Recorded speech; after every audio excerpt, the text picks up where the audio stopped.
시청자 여러분 안녕하십니까? 소통으로 정책을 만들어가는 제주 장성철 TV 장성철입니다. 박진 외교부 장관이요 재외동 포청 소재지 관련해서 조만간 확정해서 발표할 예정이다 이렇게 밝혔습니다.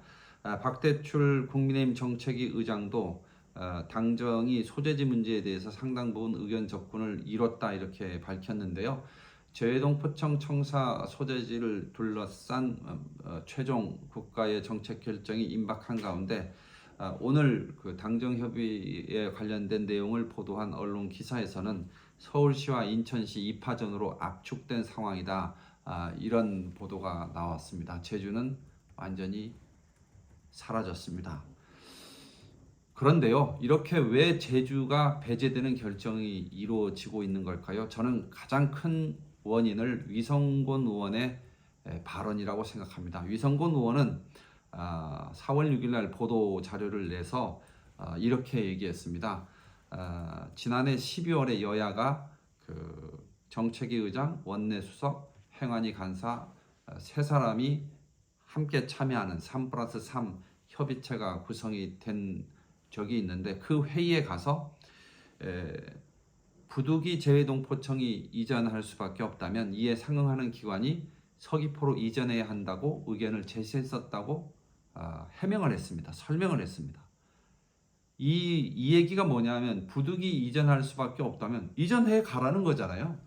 제주도에 당연히 있는 건데, 그리고 중앙정부에서도 초기에는 이전이라는 표현을 썼는데 그 이전은 재외동포청이 제주에 있는 것이다. 이걸 전제한 발언이 이전 그거 아니겠습니까?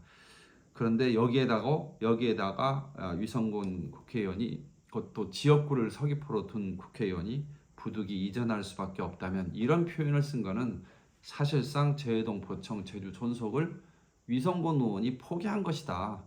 이런 비판을 가하지 않을 수 없습니다. 이에 앞서서 3월 31일 날 오영훈 지사도 물론 위성곤 의원하고 정책적 협의를 해서 그 이전에 위성곤 의원이 3+3 협의에 가서 했던 발언이나 이런 것들을 전에 들었기 때문에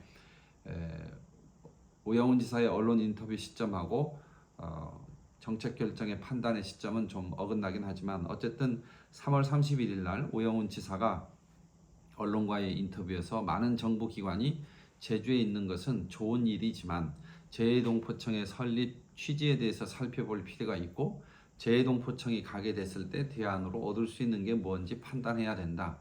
아주 선생님 노릇을 하고 있습니다. 선생님 노릇.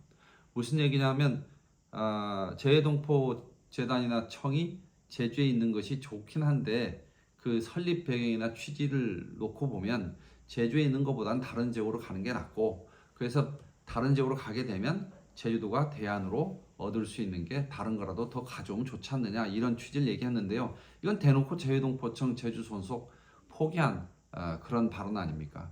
위성곤 의원의 발언하고 거의 맥락이나 내용이 다 같은 것인데요. 재외동포청 소재지가 제주가 저는 최적지라고 생각을 하는데 오영훈, 위성곤 두 분은 제주가 최적지가 아닌가 봅니다. 그러면 그동안 재외동포 재단은 제주에 왜 있었습니까? 재외동포청이 되면은 올라가고 재외동포재단 작은 기관일 때는 제주에 있는 이런 상황이면 재외동포재단이 제주에 있는 것도 그동안 잘못된 결정이었다, 이렇게밖에 할 수 없는 거 아닙니까? 문재인 정부 때 있었던 공공기관 제주 지방 이전에 관련된 내용을 그 더불어민주당에서 문재인 정부에서 함께 일했던 정치인들이 부정하는 그런 아주 볼상사나운 그런 장면이 연출되고 있습니다. 지난 2월 28일 날 국무회의 의결해서 공포된 정부 조직법 부칙 제3조를 보면요, 다른 법률의 폐지에 따른 경과 조치, 재외동포 재단 법이 폐지에 따라서 경과 조치를 넣었는데 현재의 재외동포 재단의 업무를 확대하고 조직을 습격한 것이 재외동포청이다. 이런 취지를 담은 조항입니다. 곧 재외동포 재단이 재외동포청이고요. 재외동포청으로 승격되기 때문에 형식상 재외동포 재단 법이 폐지되는 것이지 재외동포 재단의 조직과 업무가 사라지는 것이 아니다. 왜냐하면 승계되기 때문에 곧 재외동포재단의 업무가 재외동포청의 업무로 본다, 이런 규정이 있기 때문에 아까와 같은 해석이 가능한 건데요.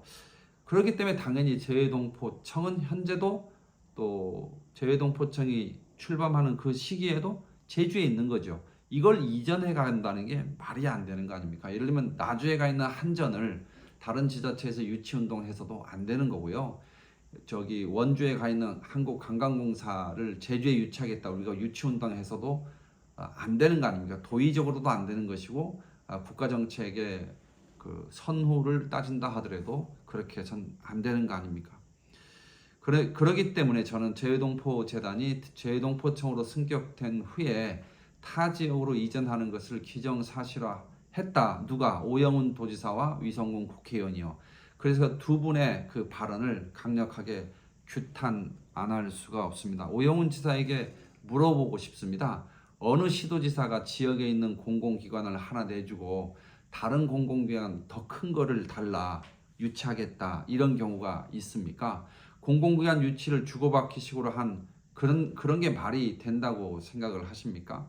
제주에 있는 재외동포청은요, 당연히 지켜야 되고요. 다른 공공기관의 제주 이전 추진을 하는 것이 맞다. 있는 재외동포청은 지키고 다른 공공기관은 유치하는, 그게 제주가 가져야 될 기본적인 전략일 텐데, 있는 거 내주고 오는 거 불확실하게 만드는 그런 상황에서 이전되는 것을 양해하고 그래서 기정사실화하는 그런 발언을 한 그 취지를 도저히 이해할 수가 없습니다. 오영훈 지사는 이제 제주에서 재외동포 재단을 이전하는 것을 전제로 한 오늘 당정 협의, 그리고 지난 12월에 있었던 여야 합의에 대해서 방향을 바꿔서 그래서는 안 된다는 입장을 분명히 밝히고, 마지막이라도 재외동포청 제주 존속을 위해서 중앙정부의 뜻을 강력하게 표해 줄 것을 도민 여러분과 함께 요구합니다. 만약에 이에 대해서 마지막까지 성실한 의무를 다하지 않았을 경우에는 그에 대한 책임을 면하기 어려울 것이다라고 분명하게 경고해 두는 바입니다. 재외동포청이 뺏기면요, 오영훈 지사, 위성군 국회의원 그 책임 면할 수 없다, 이 말씀 분명히 드리고 싶습니다. 오늘 방송 마치겠습니다. 여러분 고맙습니다.